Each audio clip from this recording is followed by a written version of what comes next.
सावित्री सत्यवान की कथा। सती सावित्री और सत्यवान की कथा प्रति वर्ष ज्येष्ठ मास की अमावस्या को उत्तर भारत की सुहागिनों द्वारा तथा ज्येष्ठ मास की पूर्णिमा को दक्षिण भारत की सुहागिन महिलाओं द्वारा वर्षावृत्ति व्रत का पर्व मनाया जाता है।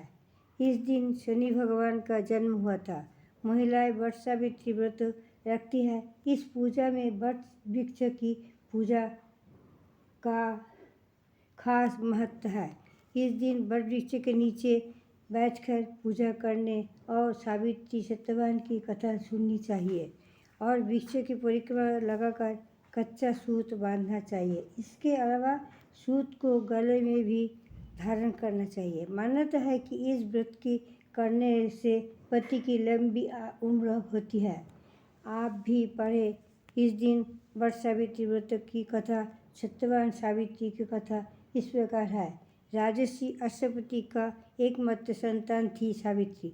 सावित्री ने वनवासी राजा द्युमत के पुत्र सत्यवान से विवाह किया था, लेकिन जब नारद जी ने उन्हें बताया कि सत्यवान की आयु आधी है, तो भी सावित्री ने अपना फैसला नहीं बदला और सत्यवान से सब कुछ जानबूझकर कोई कर ली। सावित्री से सभी राजमहल का सुख और राजवैभव त्याग कर सत्यवान के साथ उनके परिवार की सेवा करते हुए वन में रहने लगी। इस दिन वह लकड़ियाँ काटने जंगल में गए हुए थे। उसी दिन अचानक बेहोश होकर पड़े। उसी समय जमराज सत्यवान को प्राण लेने आए। 3 दिन उपवास में रही सावित्री को पता चला कि क्या होने वाला है। पति की सिर अपने गोद में रखकर सावित्री उन्हें अपने आंचल से हवा करने लगी।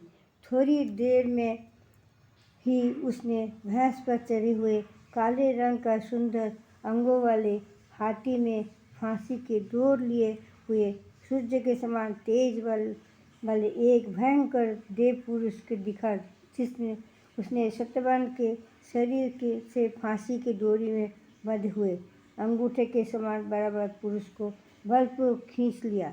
जमराज सावित्री को उत्तर सुनकर बड़े प्रसन्न हुए। उसने सावित्री से वर मांगने को कहा।